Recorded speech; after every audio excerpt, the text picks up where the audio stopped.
Mon temps et professeur Asma Ferjeni qui va nous présenter les cocci à grains positifs.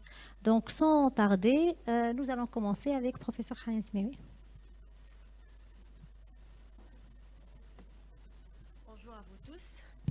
Merci, professeur Achour. Je remercie la Société tunisienne de pathologie infectieuse de m'avoir invité pour animer ce séminaire atelier, en fait en partie avec mes collègues. Alors, pour ma part, je vais vous parler un tout petit peu, pas en totalité bien sûr, de la lecture interprétative de l'antibiogramme en ce qui concerne l'entérobactérialie. Et nous allons se baser sur les recommandations certainement de l'ECAST CASFM qui sont parues en avril 2021, donc les dernières mises à jour. Alors, normalement, ça va être interactif, donc je vous demande de participer, de répondre aux questions et de m'arrêter à chaque fois qu'il y a des questions à poser. Alors, pour commencer, donc une petite introduction concernant les entérobactériales. Alors, c'est des bacilles.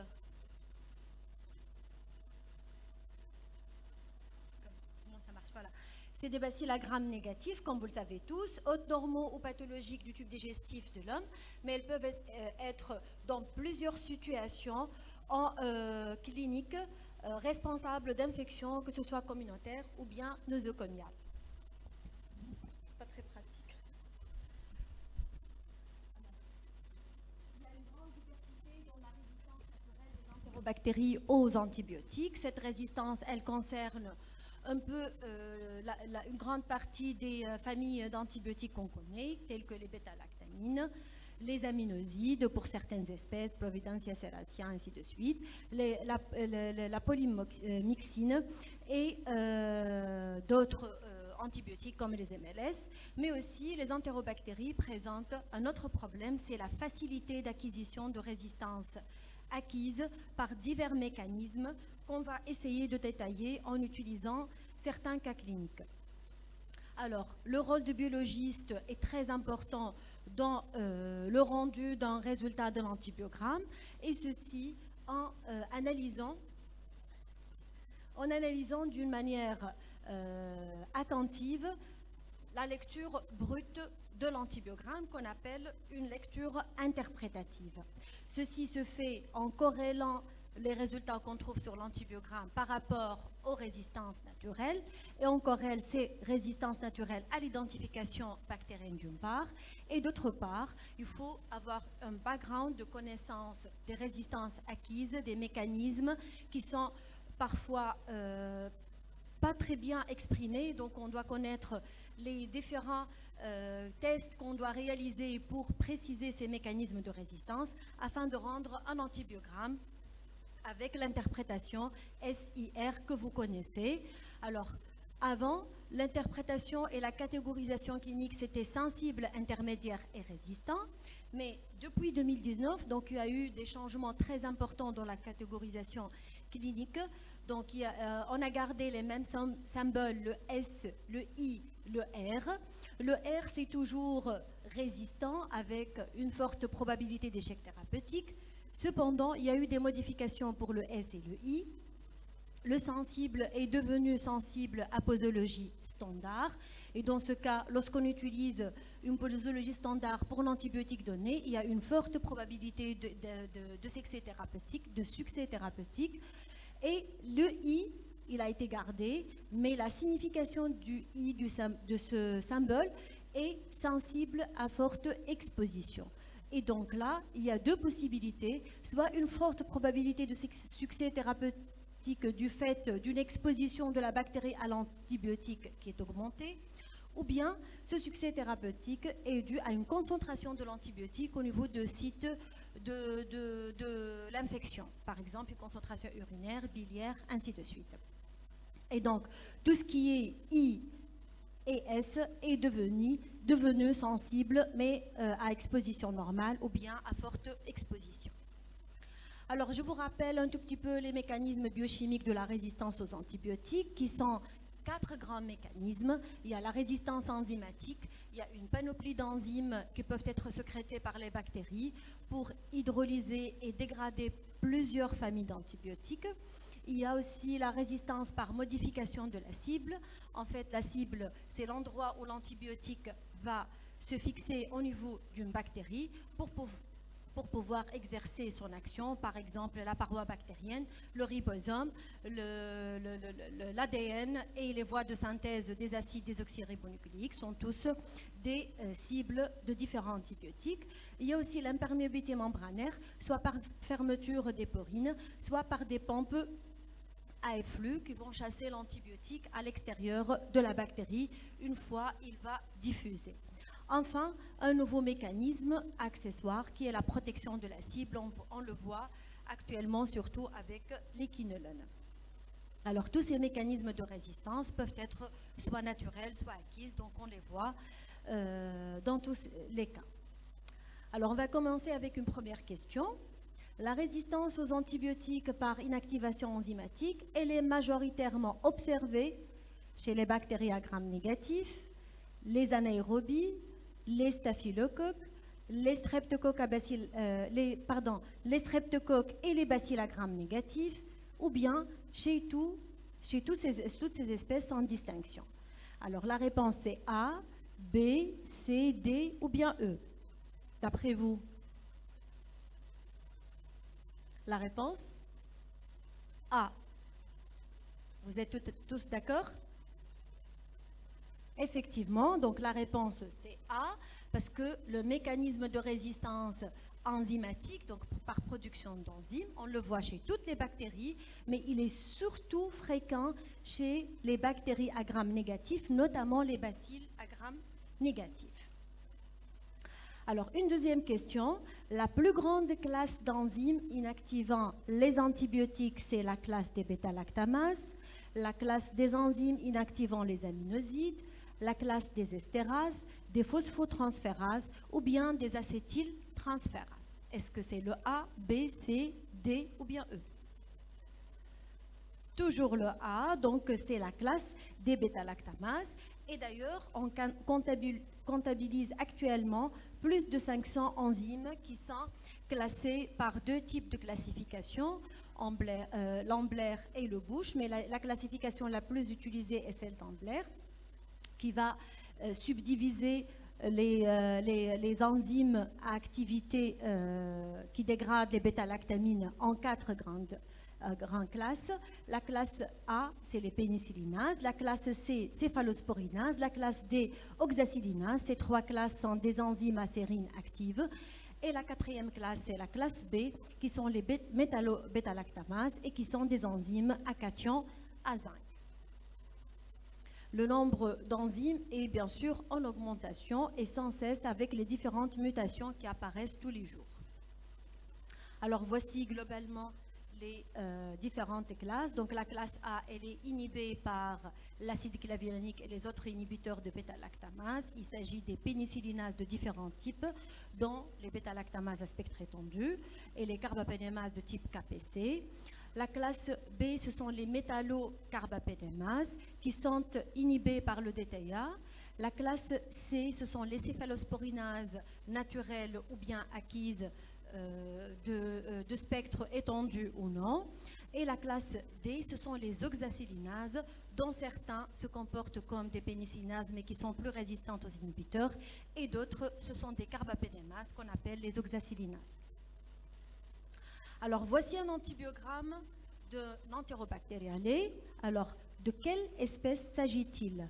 Nous avons une souche sensible un peu à tout, toutes les bêta-lactamines, l'amoxicilline, la ticarcilline, pépéracilline, les céphalosporines de première génération, ticarcilline, pépératazo aussi, alors les céphalosporines de troisième génération, l'association avec les inhibiteurs, les carbapénèmes aussi.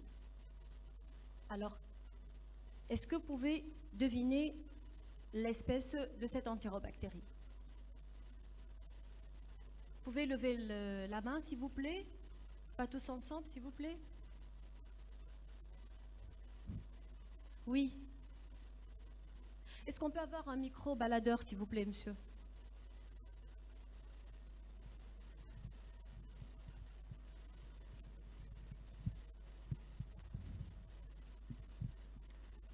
Il peut s'agir soit du groupe 0, soit du groupe 1, selon les résistances naturelles.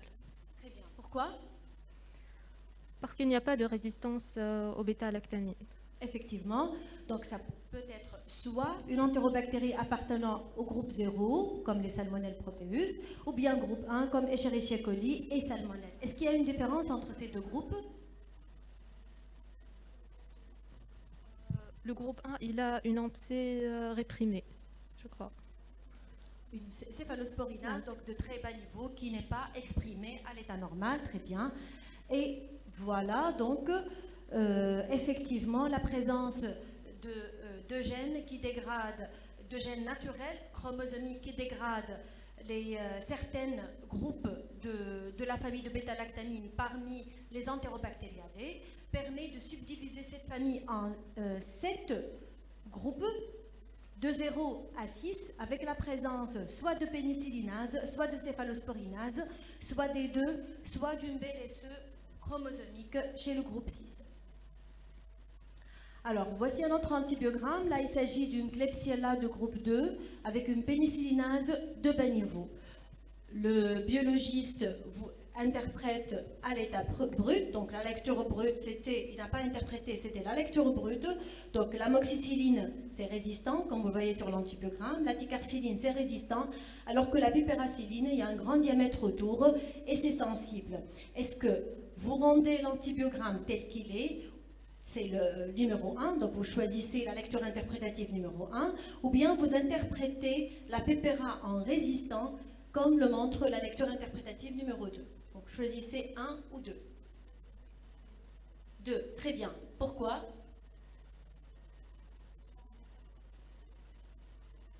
Comment?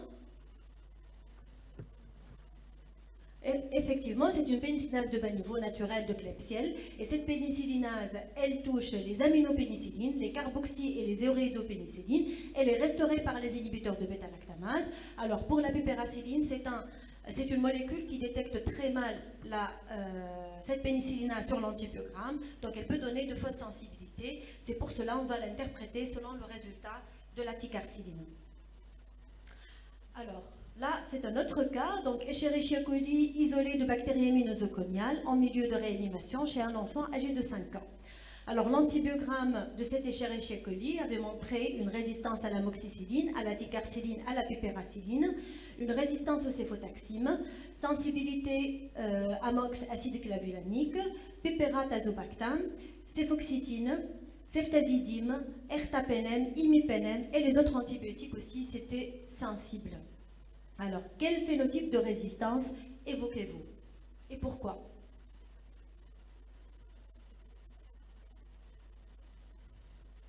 Qui veut parler? Hi Shiraz, je connais que ton nom.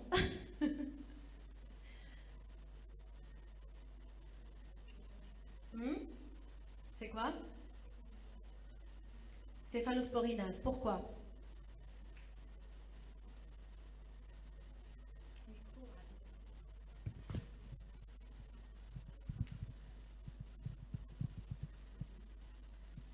Elle a touché les céphalosporines, céphotaxine. Les céphalosporines, lesquelles? La céphotaxine plutôt. La? Céphotaxine. Le céphotaxine, hein? Et amox, les sont résistants. Est-ce que c'est sensible? Donc elle a touché uniquement les céphotaxine. D'accord? Alors, qui dit autre chose? Quel est notre avis? Oui.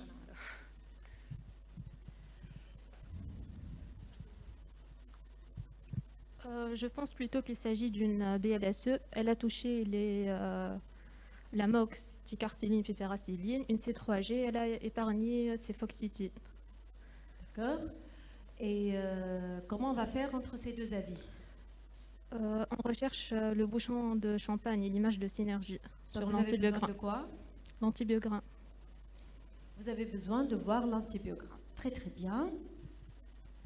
Donc c'est une BLSE très probable. Voilà l'antibiogramme. Alors votre décision finale? Voilà. Vous voyez ici et ici l'image de synergie, de double synergie entre les C3G et un disque contenant les inhibiteurs de bêta-lactamase comme la MOX-clavulanate. Et là, c'est une bêta-lactamase à spectre étendu.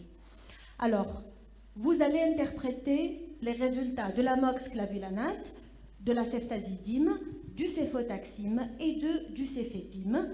Soit vous choisissez le A, donc on garde tels qu'ils sont sur l'antibiogramme, comme la lecture brute, sensible AMC, céfotaxime R, ceftazidime S, céfépime S, ou bien on transforme l'AMC en intermédiaire, on garde R pour céfotaxime et S pour les deux autres céphalosporines, ou bien on va interpréter R pour la totalité. Le A. Vous êtes d'accord? Très bien. Donc on va choisir le A parce que... Pourquoi? On a choisi le A, ça y est.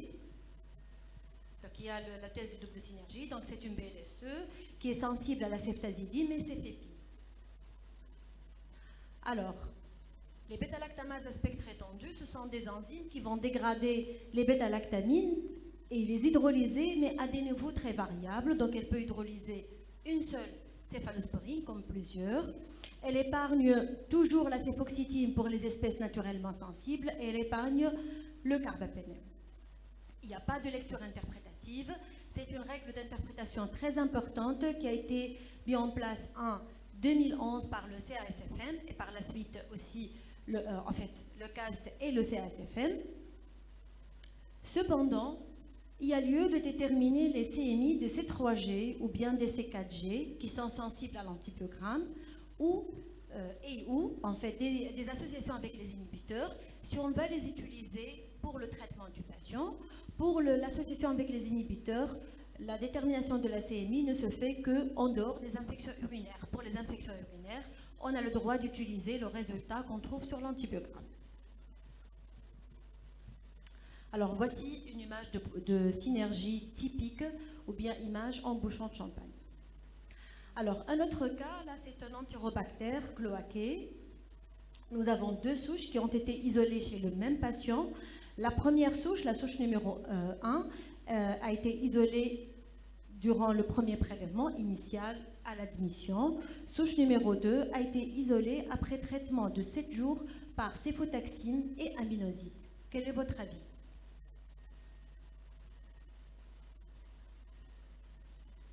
Est-ce que le patient avait fait une autre infection?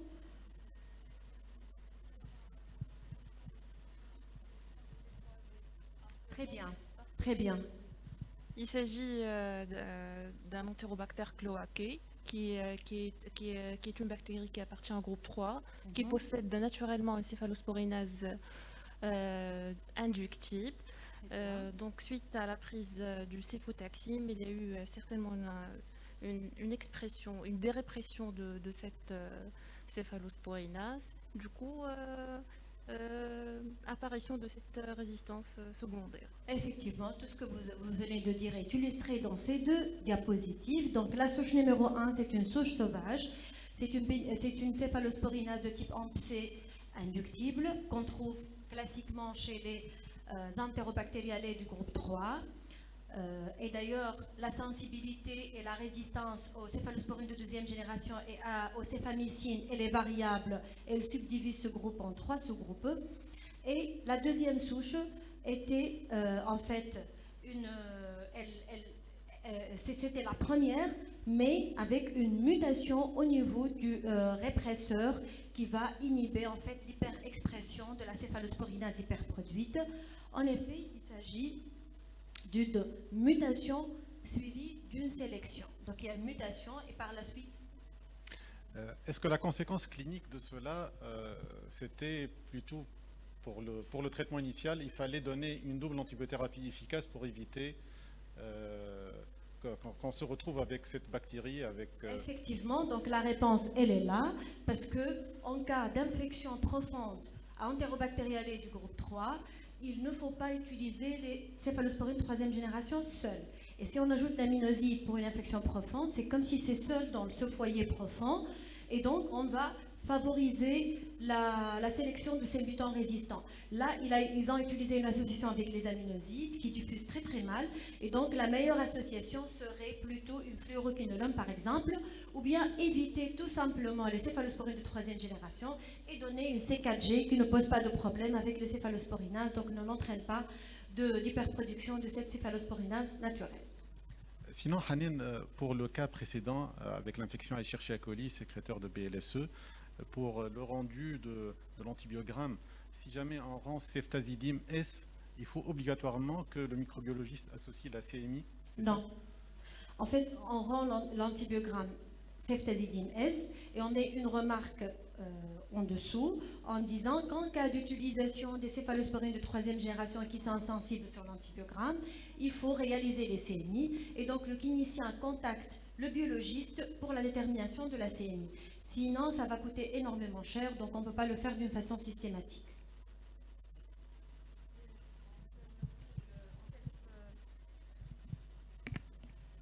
Mais en fait, puisque l'association la plus utilisée, c'est céphalosporine de troisième génération, c'est soit ceftazidime, soit cefotaxime, de préférence, on le fait systématiquement. Là, nous, dans notre laboratoire, on le fait systématiquement, on détermine les CMI. Excellent. Parce que généralement, les cliniciens commencent par les C3G. C'est l'habitude. Donc, on ne va pas encore retarder... Je pense. Oui, c'est une politique à choisir. Soit le clinicien, il connaît, en fait, dans notre hôpital, par exemple, nos cliniciens connaissent très très bien qu'au cas où ils vont utiliser les C3G, ils nous appellent. Sinon, on peut le faire systématiquement si on est sûr qu'ils ne vont pas appeler, qu'ils ne vont pas demander. Ça dépend de la stratégie de l'hôpital. Voilà, ça dépend de la stratégie. Mais oui, ça s'inscrit obligatoirement dans une stratégie. Et puis pour inciter les cliniciens à prescrire du C3G au lieu d'un carbapénem. Une carbapénem, ça peut être utile. Oui, c'est vrai. Oui. Il n'y a pas de recommandation de faire les CMI systématiquement. Il n'y a pas de recommandation dans ce sens. Ce n'est pas systématique, c'est en cas d'utilisation. Voilà, donc suivant. Là, c'est une souche de Klebsiella pneumoniae qui est isolée d'urine de patients sondés ayant une pyélonéphrite. Alors, l'antibiogramme montre une résistance à l'amoxicilline acide clavulanique, la ticarciline, la pépératazobactam, céfoxytine résistant, céfotaxime aussi, ceftazidime, mais sensible à l'ertapenem et à l'imipenem. Alors, vous pensez à une céphalosporinase à haut niveau, une bêta-lactamase à spectre étendu, une carbapénémase, il y a une erreur d'identification pour vous, ou association de plusieurs mécanismes, ou bien je vais faire d'autres tests tout en sachant que c'est un choix multiple. Donc, vous pouvez choisir une ou deux ou trois ou plus propositions. Allez-y, oui. Avant de se prononcer, Je demande d'autres tests. vous demandez d'autres tests. Très très bien. Donc, je fais test à la cloxacilline avec rapprochement des disques. D'accord, d'accord. Est-ce qu'il y a une autre réponse?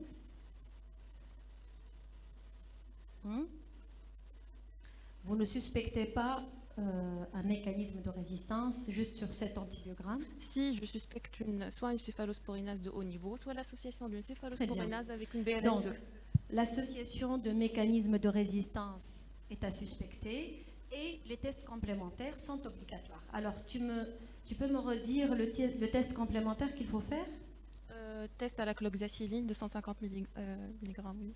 Oui. Il sert à quoi? Il sert à inhiber la céphalosporinase si elle est petite. Donc il y aura l'augmentation des diamètres. Effectivement, donc on va faire, voici notre premier antibiogramme. Il n'y a pas de synergie sur la boîte, mais il y a la résistance à plusieurs molécules.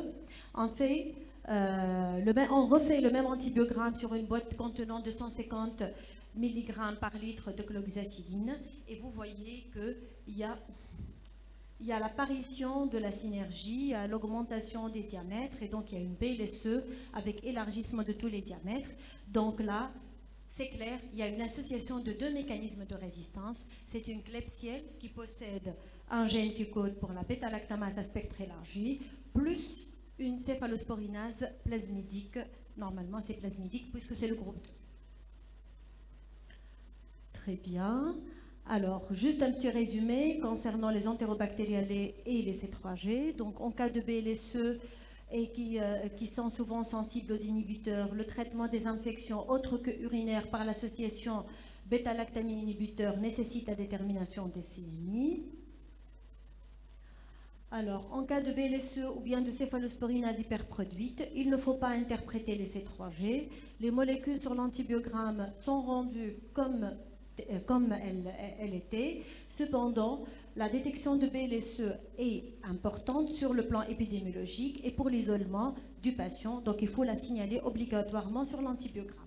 On peut déterminer la concentration minimale inhibitrice exacte de la C3G qui était sensible sur l'antibiogramme et de confronter cette valeur à la valeur résiduelle normalement attendue après traitement. Pardon. Donc voici le résumé que vous trouvez sur le CACFM. Alors, un autre antibiogramme, une autre fois c'est une Klebsiella, mais qui est isolée de prélèvement trachéal protégé en milieu de réanimation avec une numération supérieure au seuil. Le patient était sous carbapénem, exactement imipenem. Alors l'amoxicilline R, l'amoxclave R, ticarciline R, pipera R, piperatazo R, cefoxitine R, cefotaxime R, ceftazidime R, ertapenem R, imipenem I. Alors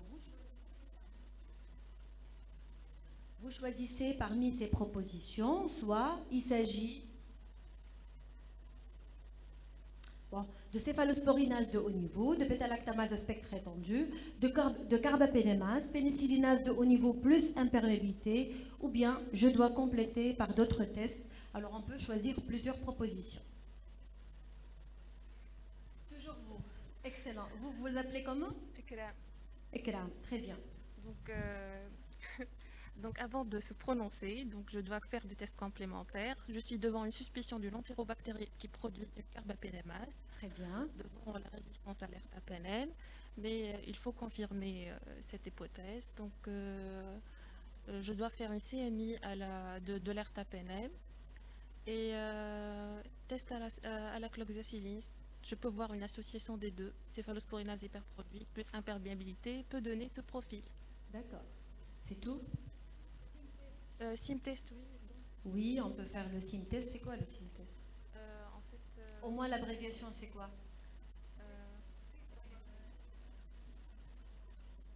Carbapénémase. Alors, est-ce qu'il y a d'autres tests en plus de la Cloxa? Le SIM-test? Le Hodge test modifié. Il est délaissé. Oui. On n'en parle plus. Test Roscoe. Les tests Roscoe. Donc, il y a un nombre très important de tests qu'on peut réaliser, mais il faut faire le choix.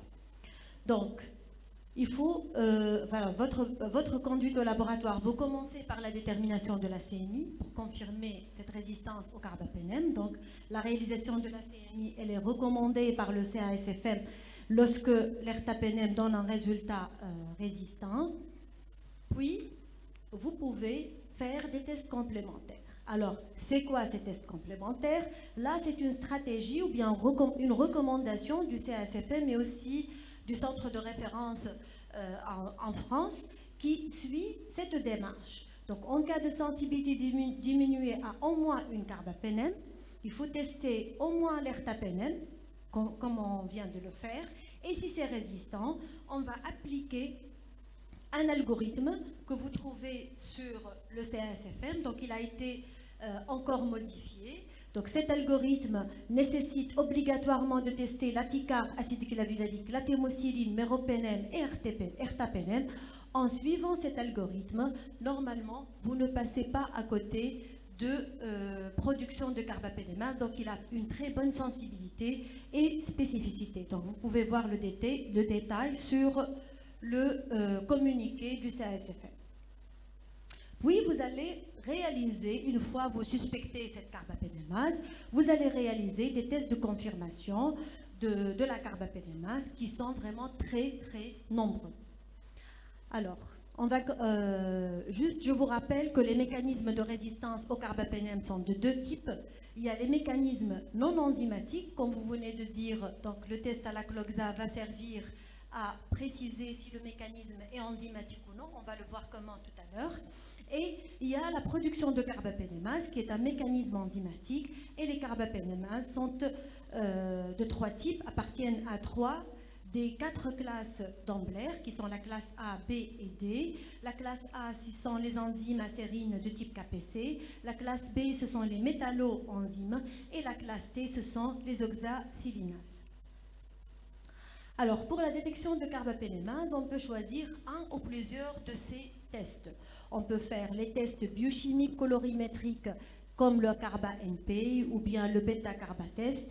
Certains d'entre eux sont très coûteux, comme le carba-NP, ou bien il y a d'autres qui sont moins coûteux, comme celui-là, donc qui est le bêta-carbatest et qui n'est pas coûteux, qu'on peut le faire facilement et dont le résultat est le jour même. On peut faire aussi une identification par Malditoff, mais là c'est problématique parce que l'instrument lui-même est trop coûteux et il faut une mise au point du personnel qui est bien formé, ainsi de suite. Donc ça nécessite un personnel expérimenté, un appareil spécial. Donc en Tunisie, on ne dispose pas de Malditoff.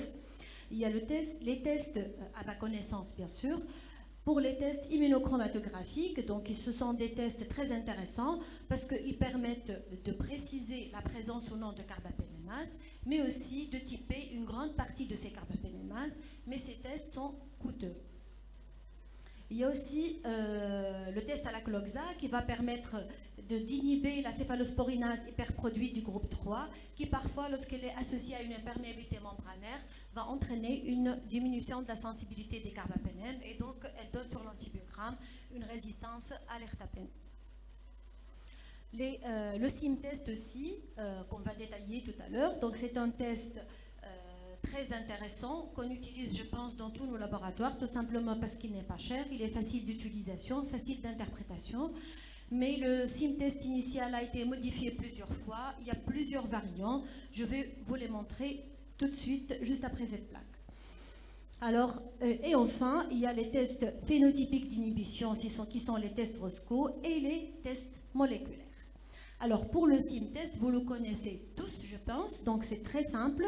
On va mettre un disque de méropenem dans de l'eau distillée qu'on va incuber pendant 2 heures, puis on va récupérer ce disque qu'on va mettre à la surface d'une boîte qui est ensemencée par une souche sensible d'entérobactéries. Normalement, en général, on utilise l'Escherichia coli ATCC que nous avons tous dans nos laboratoires. Et on ajoute un autre disque de méropenem, un nouveau disque donc, qui n'a pas été mis dans cette suspension. Donc cette suspension, elle contient la bactérie à identifier. J'ai oublié de le dire. Donc elle contient une suspension dense de bactéries à tester ou bien à préciser si elle possède une carbapénémase. Donc on va incuber et par la suite on va chercher s'il y a un diamètre d'inhibition autour de ce disque. Parfois on a de petits diamètres d'inhibition dont l'interprétation n'est pas facile, n'est pas évidente. Donc c'est un test qui parfois très facile à lire, mais parfois il donne des interprétations qui ne sont pas évidentes.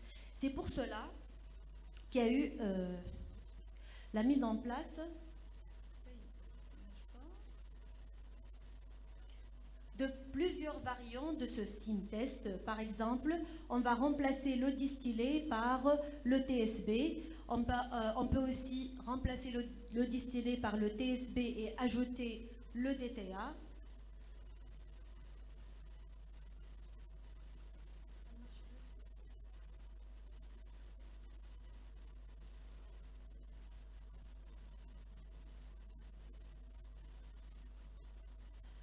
Ou bien il y a le SIM-test simplifié qui consiste à utiliser un disque d'imipenem et non pas de méropenem, de le mettre directement ce disque sur la colonie bactérienne qui a été ensemencée sur une gélose de sang, puis réaliser le test. Donc nous avons fait une petite comparaison au laboratoire. Donc c'est un poster qui va être affiché en e-poster durant ces journées. Et on avait comparé quelques variantes de ce SIM-test. Il s'est avéré que le SIM simplifié, il a la meilleure sensibilité et la meilleure spécificité. En plus, il est très simple de réalisation. Sinon, il y a un autre variant qui a été publié en 2019, c'est le SIM supplémentaire de zinc. Et là, il faut utiliser, avant le SIM test, il faut utiliser un autre test immunochromatographique de mise en évidence de la carbapénémase. Lorsque le test immunochromatographique positif, on s'arrête là.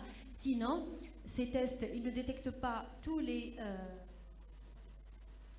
ce test ne détecte pas toutes les carbapénémases. Donc, il y a certaines carbapénémases très rares qui sont détectées par le zinc SIM test. D'accord ?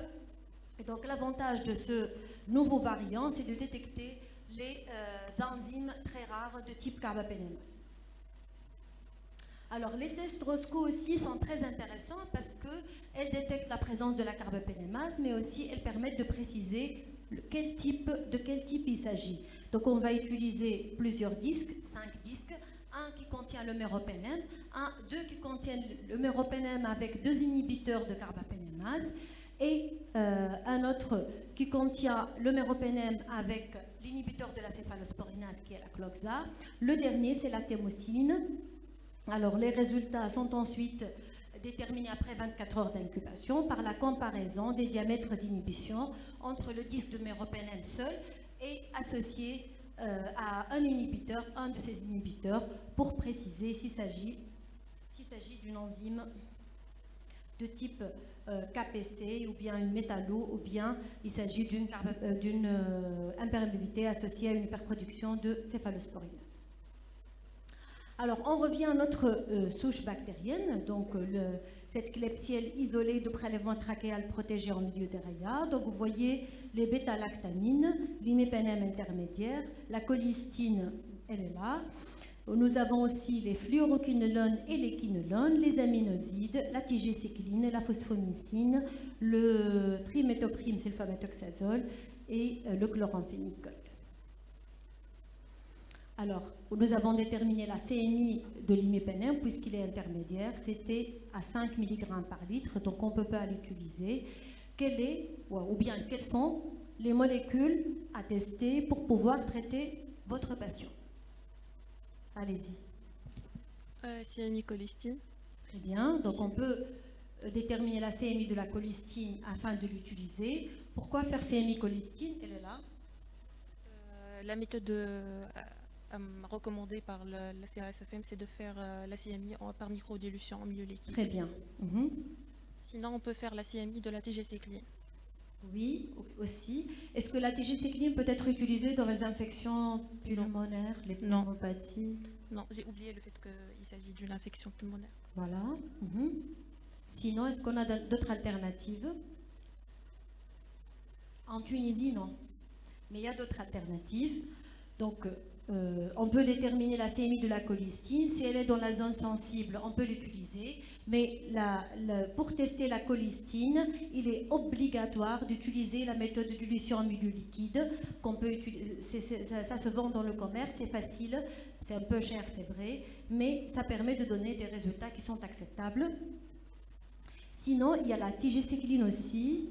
Mais malheureusement, dans ce contexte, la tigécycline n'est pas très efficace et par rapport à d'autres antibiotiques, il y a une augmentation, une mortalité plus élevée si on l'utilise dans les infections pulmonaires.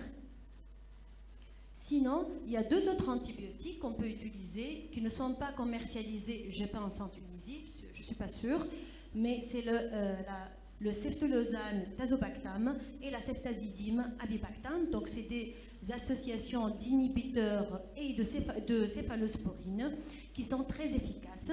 Et là, sur ce tableau, vous trouvez les nouveaux antibiotiques qui sont très efficaces sur les entérobactéries productrices de BLSE, de céphalosporinase hyperproduite et même de carbapénémase de plusieurs types, avec la thémocilline qu'on peut aussi utiliser dans certaines situations.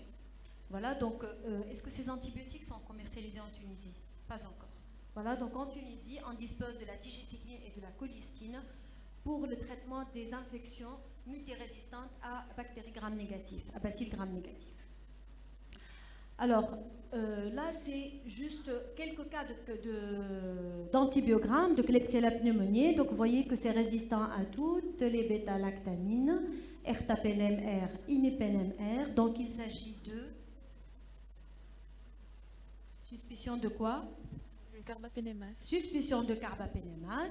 Nous avons réalisé le test Roscoe. Donc, il y a le méropenem avec de l'acide dipiclonique, méropenem avec DTA, le méropenem avec acide boronique, la thémocyline et le méropenem seul. Donc, d'après ce test, de quel type de carbapénémase s'agit-il?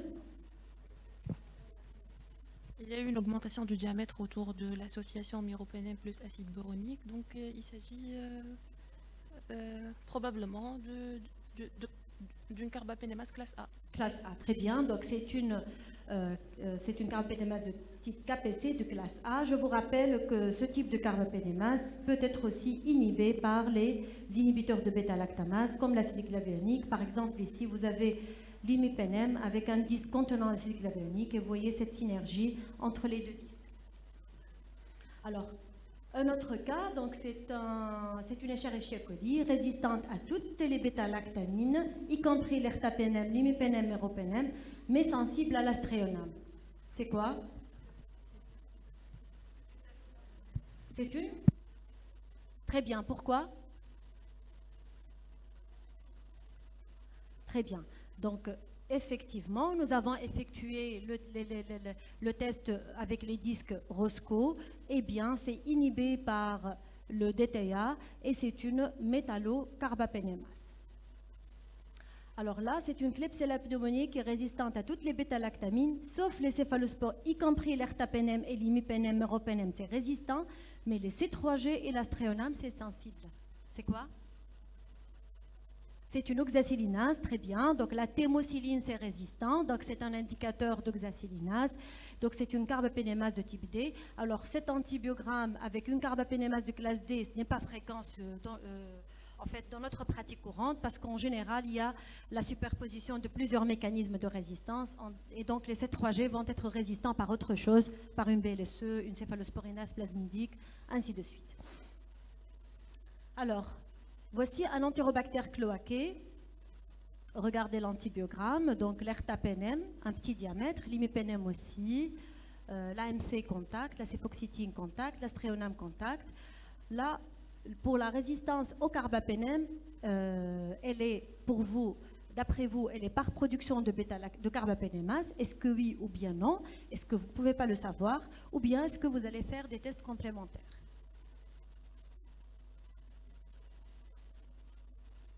C'est aider. Vous ne savez pas, oui, c'est très logique. Et vous devez faire des tests complémentaires. J'allais poser la question, mais c'est parti trop vite. Donc, le test complémentaire, c'est quoi? C'est la cloxaciline. Donc, on va refaire l'antibiogramme sur une boîte contenant 250 mg par litre de cloxaciline.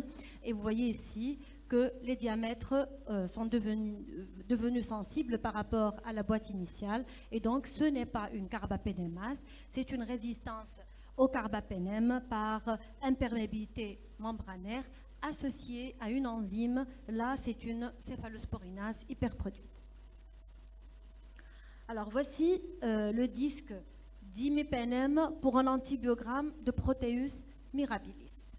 Alors, vous voyez que le diamètre est trop petit. Donc, qu'est-ce que vous allez faire dans votre laboratoire? Est-ce que vous allez faire un test de détection de carbapénémase? Est-ce que vous allez faire un antibiogramme sur Cloxa, un test à l'imipenem plus EDTA pour chercher une métallocarbapénémase? Vous faites une PCR multiplex à la recherche de carbapénémase. Vous testez d'autres molécules. Le micro, s'il vous plaît.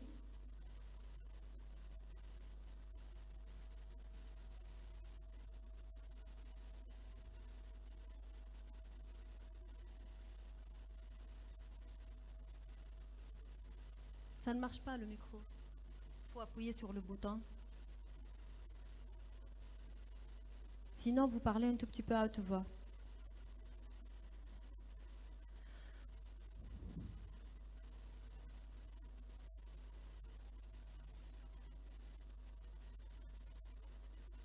Très bien, excellent.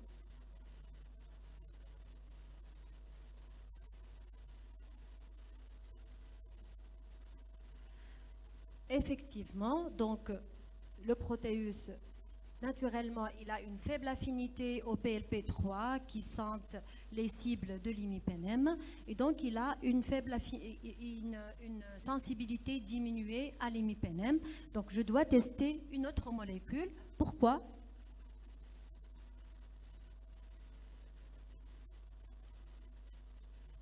Voilà, pour faire la part entre cette faible affinité naturelle et la présence d'une carbapénémase. Effectivement, donc laquelle des molécules que vous allez tester parmi doripénem, ertapenem, méropenem ou bien une C3G, céfotaxime, ceftazidime? Est-ce qu'il y a d'autres qui veulent répondre?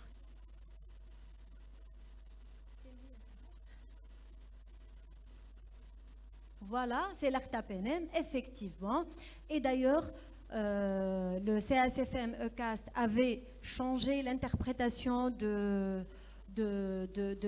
avait changé les diamètres pour l'interprétation de la sensibilité des protéines. En fait, c'est les morganellacées au carbapénem et notamment à l'imipenem, de telle sorte que toutes les souches seront catégorisées sensibles à forte posologie. Donc le grand D, c'est à 50. Donc même si on a une souche qui n'exprime pas sur l'antibiogramme cette faible affinité, donc on va la détecter avec ce grand diamètre, donc elle est toujours sensible à forte posologie. Alors maintenant, nous allons parler des fluoroquinolones. Donc voici une souche d'Escherichia coli isolée d'infection urinaire chez une femme jeune avec une bactériurie à 10 puissance 6. Alors la pefloxacine avait un diamètre de 6, donc c'est résistant. L'ofloxacine 28, la ciprofloxacine 30. Alors, bon. Comment vous allez interpréter les fluoroquinolones? Et réveillez-vous s'il vous plaît.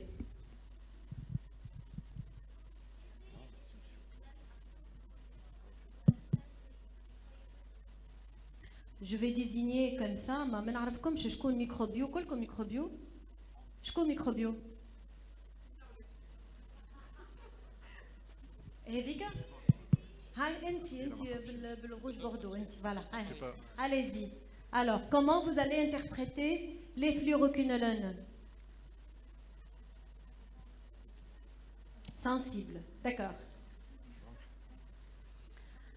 Vous allez mettre sensible sur votre rendu final, votre compte rendu final. B, qui dit mieux?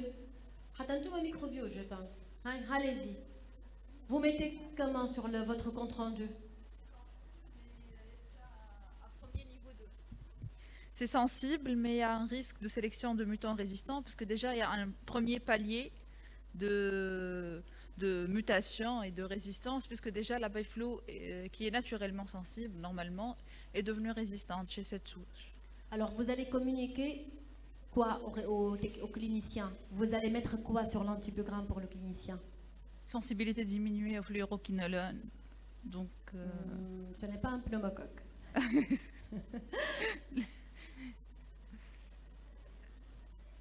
Voilà. Est-ce que... éviter de pour rendre sensible, mais s'il y a d'autres alternatives thérapeutiques, vaut mieux opter pour d'autres familles que les fluoroquinolones. Effectivement, il faut mettre ça noir sur blanc sur le compte-rendu de l'antibiogramme en disant au clinicien la présence d'un bas niveau de résistance au fluoroquinolone et le risque de mutants résistants, le risque de sélection de mutants résistants. Vous précisez que c'est sensible au fluoroquinolone, mais attention, d'accord? Vous n'allez pas changer la catégorisation, la catégorie clinique S en R, mais comme la Candida et la résistance inductible chez le staphylocoque. On le garde S, mais on prévient qu'il vaut mieux ne pas l'utiliser. D'accord? Et effectivement, pour les entérobactériales, autres que salmonelle, lorsque la pefloxacine S, tout est S, mais lorsque la pefloxacine est R, il faut tester chaque fluoroquinolone à part et rendre des commentaires cliniques à chaque fois que vous avez un résultat sensible alors que la PFLO est résistante. Voici un autre antibiogramme, mais juste les fluoroquinolones ici. Vous avez la Peflo avec 24 mm de diamètre, la Cipro avec 18 et l'Oflo avec 28. La Peflo c'est sensible, l'Oflo sensible, la Cipro c'est résistant. Alors, vous allez rendre ce résultat ou bien ça, vous n'êtes pas vraiment convaincu de cette lecture brute et vous voulez compléter, changer. Vous faites quoi?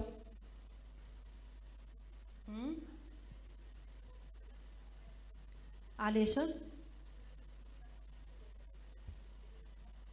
effectivement, oui, effectivement. Donc, pour les entérobactériales, autres que salmonelle bien sûr, la ciprofloxacine, lorsqu'elle est résistante, même si tout le reste des fluoroquinolones est sensible, il faut les rendre résistants. D'accord? Alors, pour les fluoroquinolones, et selon le CASFM, donc la résistance aux fluoroquinolones, elle est croisée entre les différentes molécules, mais à des niveaux d'expression variables. Pour la Peflo est actuellement utilisée pour le dépistage. On n'utilise plus l'acide nalidixique pour le dépistage pour les salmonelles, Escherichia coli, Klebsiella, Shigella, et si c'est sensible, donc tout est sensible. Par contre, si la pefloxacine est R, pour les salmonelles, on va rendre Cipro-R, 6 souches entériques. Pour les souches entériques, il faut tester la ciprofloxacine en disque, c'est-à-dire en antibiogramme. Le diamètre est suffisant. Pour les entérobactériales, si la pefloxacine est R, alors on teste la Cipro. Si elle est S, on va rendre telle qu'elle est avec le commentaire du risque de sélection de mutants résistants en cas d'utilisation de fluoroquinolones. Et pour la ciprofloxacine, donc là, si c'est une salmonelle, lorsque c'est R, donc il faut évaluer l'activité des autres fluoroquinolones. Si les autres fluoroquinolones sont sensibles, il faut rendre T-100 avec le même commentaire de présence de bas niveau de résistance avec risque de sélection de mutants résistants, alors que pour les autres entérobactéries, Cipro-R égale toutes les fluoroquinolones R. Alors, je vous rappelle les deux mécanismes de résistance aux fluoroquinolones qui sont la mutation chromosomique et la résistance plasmidique. Pour la mutation chromosomique, c'est essentiellement la mutation de la cible, mais ça peut être aussi l'imperméabilité de la paroi ou bien la surexpression d'une pompe des flux. Pour le mécanisme plasmidique, c'est la protection de la cible essentiellement, mais ça pourrait être aussi de l'efflux ou bien une inactivation enzymatique de la molécule. Alors, les aminosides. Avant de passer par rapport aux fluoroquinolones, par rapport à la situation où on a un bas niveau de résistance avec une résistance à la pefloxacine.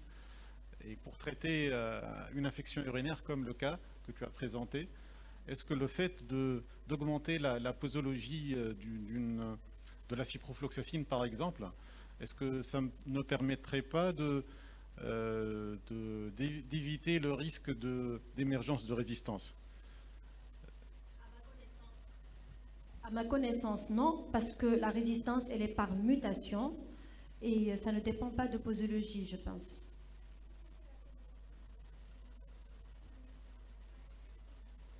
Voilà.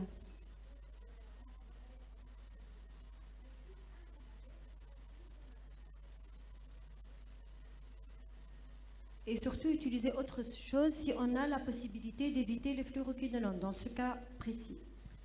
Et c'était quoi le motif du changement? Parce qu'avant, on rendait R à partir du moment que l'acide nalidixique était R pour éviter que les cliniciens ne prescrivent une fluoroquinone et qu'on sélectionne des résistances.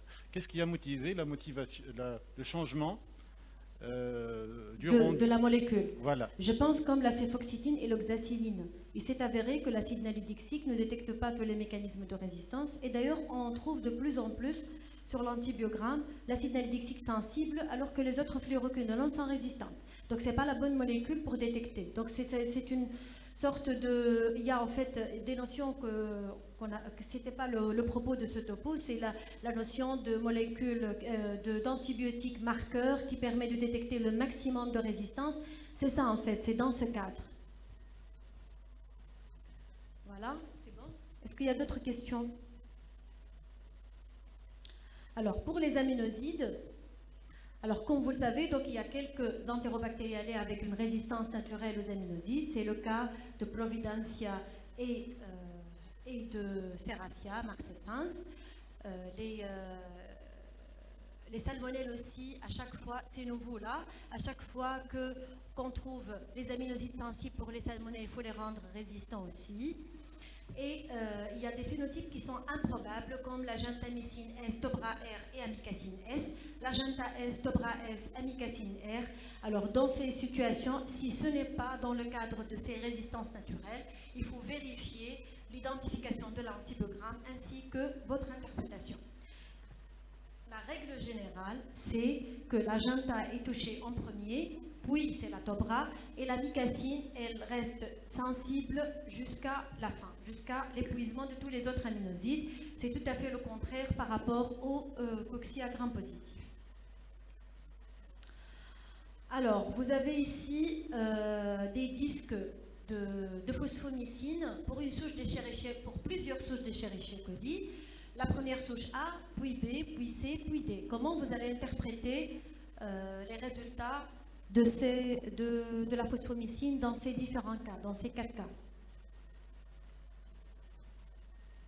Est-ce que vous allez comptabiliser les colonies qui sont dans la zone d'inhibition et vous allez prendre le petit diamètre, ou bien vous prenez le grand diamètre?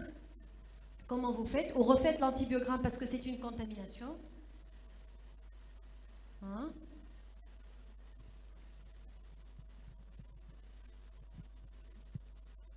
On ne va pas en tenir compte. Pour les 4 cas? Non, pour le deuxième. Pour le deuxième? Oui, parce que la résistance à la phosphore est généralement homogène. Très bien. Donc, et celui-là? Mais il y a un fond de... c'est résistant. Il y a une nappe...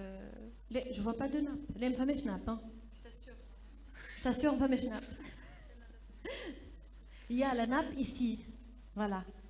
Donc là, la bactérie, elle est présente dans toute la zone d'inhibition. Par contre, il y a des petites colonies et très très peu de colonies.